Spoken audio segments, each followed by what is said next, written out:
Duduk Mas. Duduk Mbak. Halo, saya Halo, sedang di sini. Ayo, mau tanya apa sebelum saya berangkat? Wait. Apa? Tahan Pak, sebentar Pak. Lupa. Ambil stok shoot dulu Pak. Oke.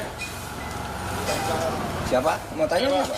Pak, itu mengenai dan soal denda damai Pak yang saat ini baru marak jadi perbincangan di publik. Bagaimana tanggapan Pak Mahfud? Iya, saya heran ya. Menteri terkait dengan hukum itu sukanya mencari dalil atau pasal pembenar terhadap apa yang disampaikan oleh Presiden. Seperti kasus pemulangan narapidana ke luar negeri, katanya hanya tactical arrangement gitu, padahal ada hukum yang melarang. Yang ini lagi gagasan Pak Prabowo untuk kemungkinan memberi maaf kepada koruptor asal mengaku secara diam-diam dan mengembalikan kepada negara secara diam-diam.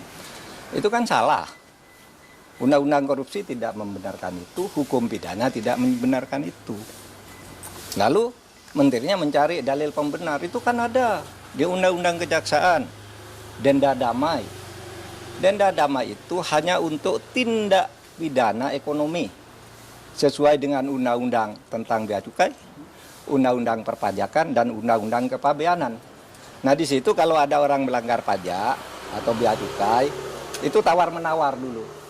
Oh, kamu seharusnya bayar 100 miliar, kok hanya membayar 95. Nah, sekarang yang 5 ini dikalikan berapa? Itu namanya denda damai.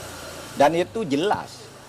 Ada mekanismenya, yaitu dibuat oleh instansi terkait, dalam hal ini Kementerian Keuangan, lalu minta izin Kejaksaan Agung.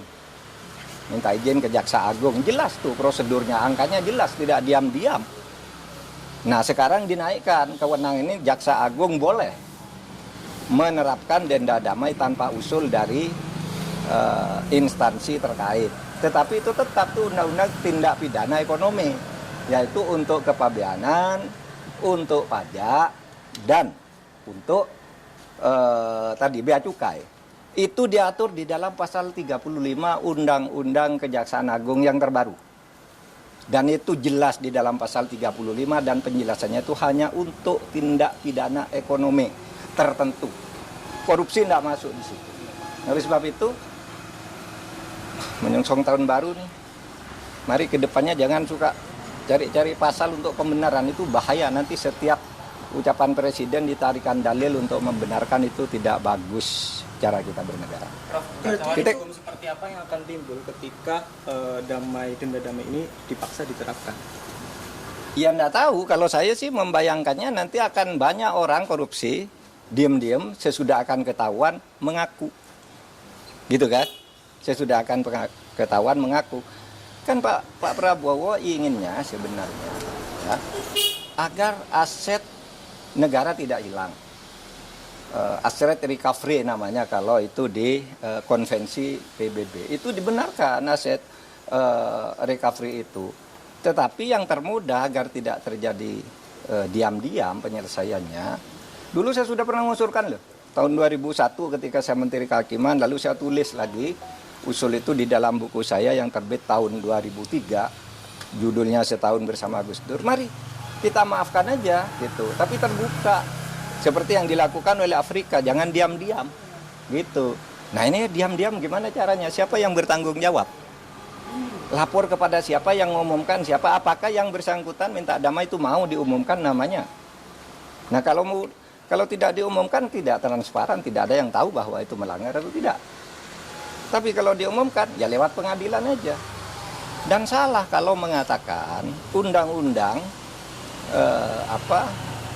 untuk mengembalikan aset itu tidak ada jalannya. Kalau mau ya undang-undang perampasan aset diberlakukan aja, undang-undang perampasan aset yang sudah dituju oleh DPR sama pemerintah dulu, tapi lalu macet di DPR. Itu saja diundangkan, itu lebih gampang ya, undang-undang perampasan aset itu kan bisa dilakukan begitu. Oke? Prof Mahfud menilai bahwasanya apa yang disampaikan oleh Menteri Hukum itu salah kaprah, Prof. Saya kira bukan salah kaprah, salah beneran. Kalau salah kaprah itu biasanya sudah dilakukan, terbiasa meskipun salah. Ini belum pernah dilakukan kok. Mana ada korupsi diselesaikan secara damai? Itu korupsi baru, namanya kolusi. Kalau diselesaikan secara damai, dan itu sudah sering terjadi kan? Diselesaikan diam-diam antar penegak hukumnya yang ditangkap. Kalau menyelesaikan diam-diam kan banyak tuh yang terjadi. Jaksa, polisi, hakim masuk penjara kan mau menyelesaikan diam-diam. Iya toh? Itu sama aja. Oke. Pak Andi Akbar kan ada menyinggung sedikit soal turunan dari undang-undang kejaksaan. Ini apakah ada keterkaitan atau tidak? Ya itu yang saya katakan tadi itu menyebut undang-undang kejaksaan itu salah. Undang-undang kejaksaan itu mengatur tentang itu di dalam pasal 35 yang menyatakan bahwa dalam hal-hal tertentu Jaksa Agung boleh menerapkan denda damai di mana sebuah kasus itu tidak diadili asal ada perdamaian tentang jumlah yang dibayar. Itu pasal 35 menyebut bahwa itu hanya untuk tindak pidana ekonomi. Lihat aja pasal 35 itu tindak pidana ekonomi itu ada 3. Kepabeanan, perpajakan, dan apa tadi? Dan bea cukai. Hanya itu yang boleh. Kalau korupsi lain tidak boleh, tidak pernah ada dan tidak boleh ada. Tapi terserah aja, nanti lihat aja akibatnya akan lari semua orang koruptor diam-diam kalau mau ketahuan baru ngelapor, minta damai dan kita tidak tahu siapa yang mendamaikan. Kan gitu. Oke, apa lagi? Lain.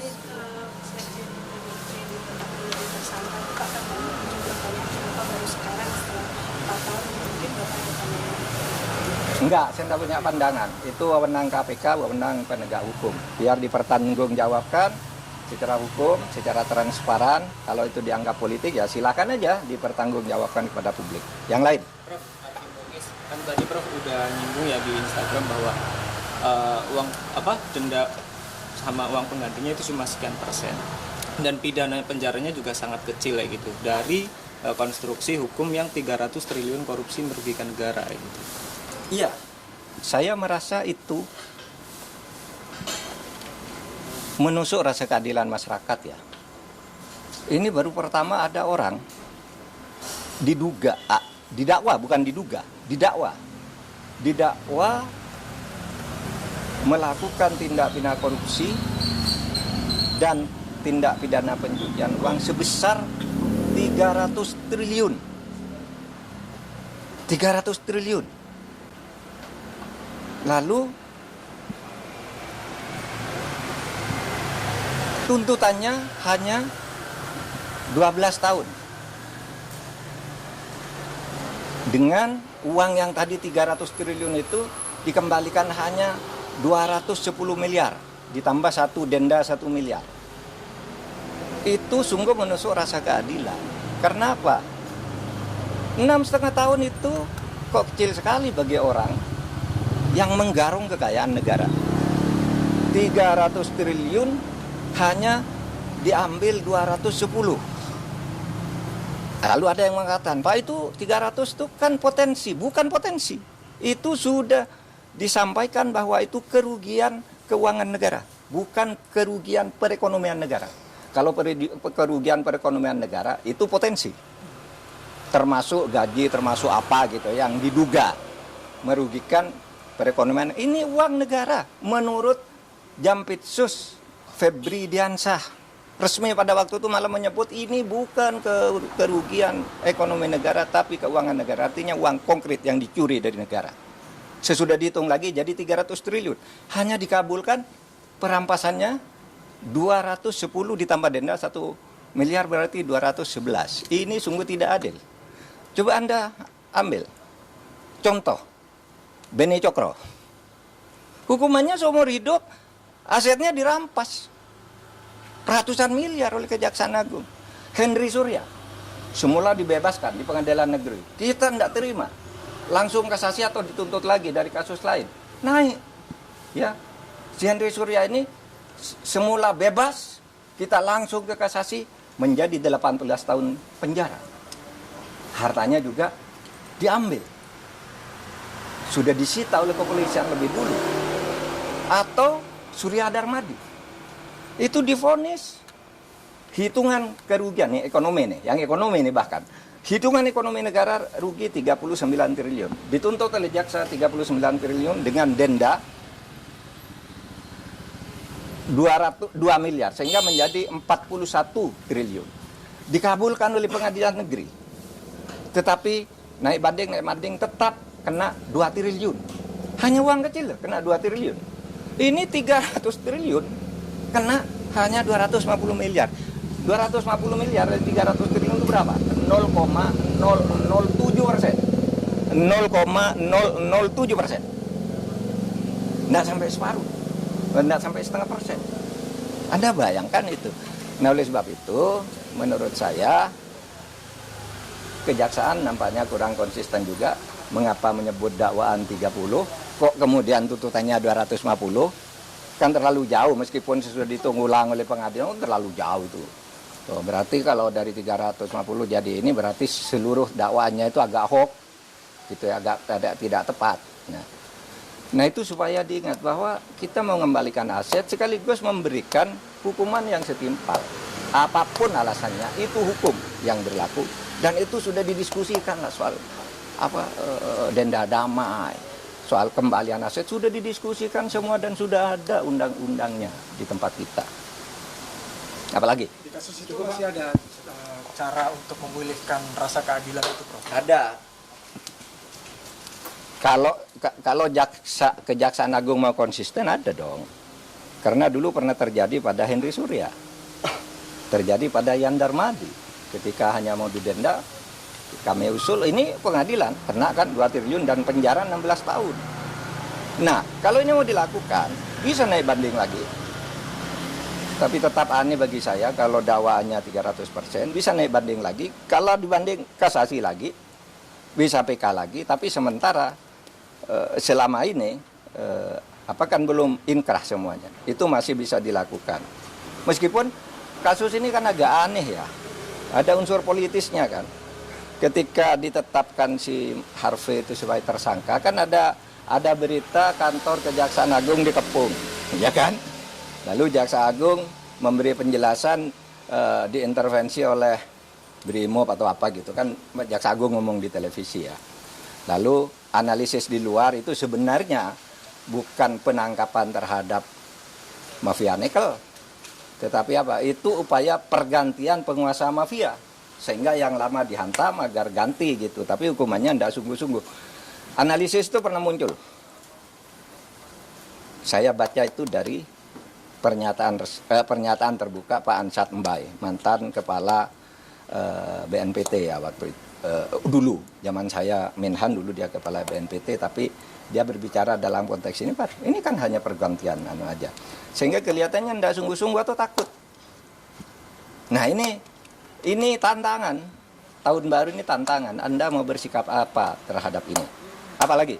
Prof, terkait dengan pertimbangan majelis hakim dalam menjatuhkan vonisnya ke Harvey Muiz itu kan dia sih majelis hakim menyinggung bahwasanya tuntutan yang dilayangkan jaksa kepada Harvey itu terlalu berat gitu, dan bahkan majelis hakim menyampaikan kalau Harvey Muiz ini hanya perwakilan dari PT Refine Bangkatin ini untuk mengurus terkait dengan proses timah ini, Prof. Ya, pertimbangan bisa dicari-cari, apalagi pertimbangannya karena katanya sopan. Mana ada orang diadili tidak sopan? Semua orang diadili pakai jilbab, pakai sarung, pakai ini. Itu tidak bisa karena punya anak. Semua maling punya anak. Kalau mau membebaskan orang, menurut saya yang dibebaskan maling-maling kecil dulu. You tahu enggak? Berapa jumlah penghuni penjara? Catatan saya ketika saya menjadi Menko Polhukam di tahun terakhir. Penghuni penjara di Indonesia adalah 263.000 orang.